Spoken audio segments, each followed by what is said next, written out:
Yeah, hi. Today we're going to talk about VlookUp Approximate Match. We have 5 examples to cover today.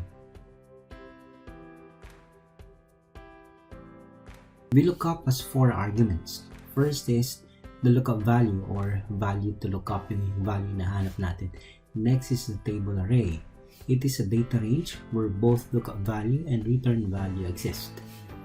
The third argument is column index number is the number of columns from the lookup value to the return value. Range lookup is only optional for approximate match.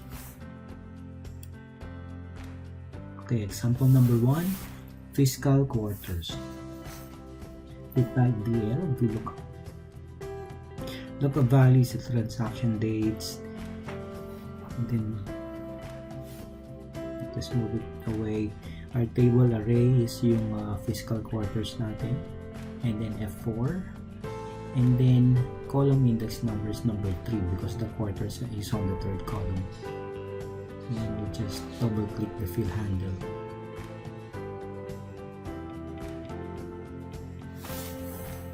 So we'll create a pivot table from this completed data range. We'll just paste the pivot table on the same sheet. And then we click OK. So we'll just drag the quarters, the transaction dates, and then the sales amount.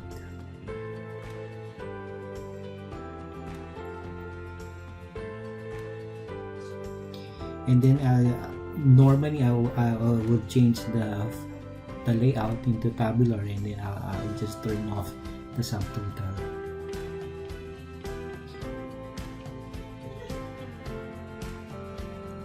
And then we'll change the number formatting by right clicking inside the pivot table, and then let's just do the number formatting the usual way. So now you could see that quarter 1 is composed of April, May, and June, not January, February, March, and quarter 2 is composed of July, August, September.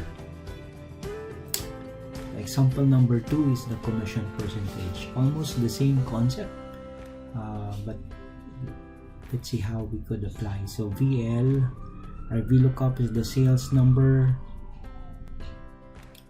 Our table array is the commission table with the percentage in the third column. Always do F4. And then number 3 for the third column, close, control enter, and then double click the fill handle. So that's a commission percentage. Our first example, 500, has no commission percentage because from 0 to 10,000 there is no commission.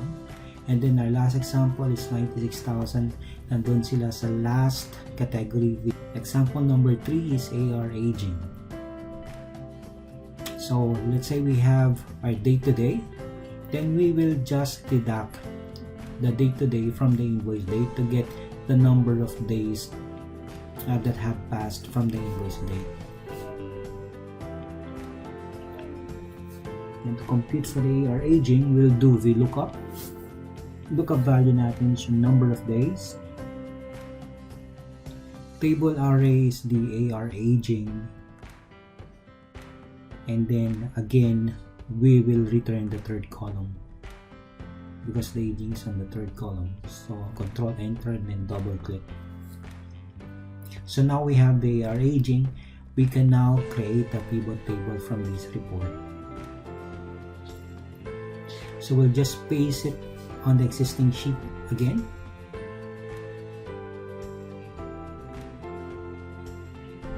And then we'll just drag aging to the rows, and then sales on the values. So what we can see is yung hindi siya sorted. It's not sorted. If we sorted it ascending, it's not correct. If we sorted descending, it's also not correct. So what we can do is we create a custom list from file, click file, account, options, and then advanced.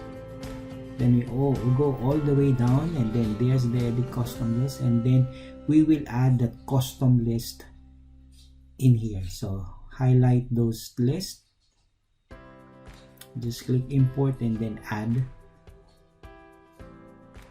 then just click OK.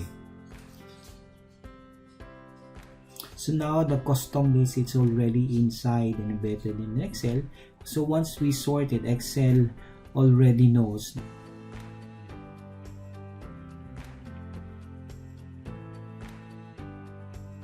So I just do the number format again, and then if we do ascending, the current is on top, 121 day, 50 days is on the last list. So example number 4, letter grade scale. So we have the grade, the number grade, and then we will be looking for the letter grade. So we'll do VLOOKUP, and then the table array again is the grades with the letter grade, and then number 3 is for the third column, and then just double click.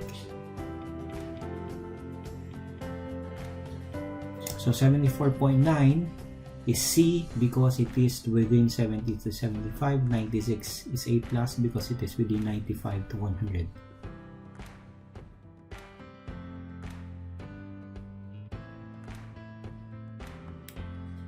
Our last example is the rewards membership level. So we have points and we need to determine which level the customer is depending on the points.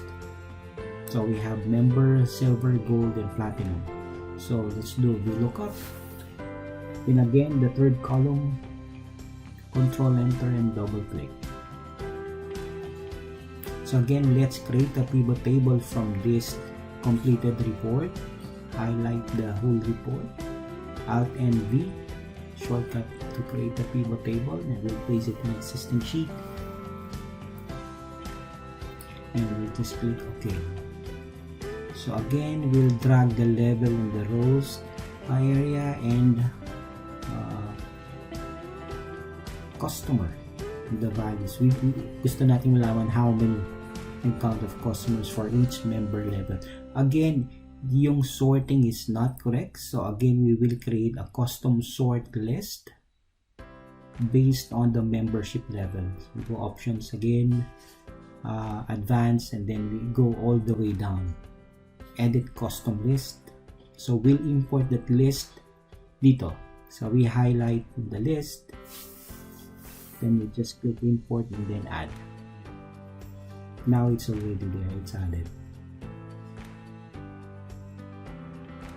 So just click OK. So now it's already added, and we can now sort it ascending or descending depending on our preference.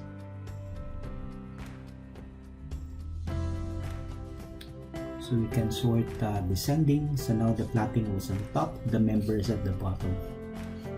So ascending again, member first on the top, platinum last. So thanks for watching and see you next time.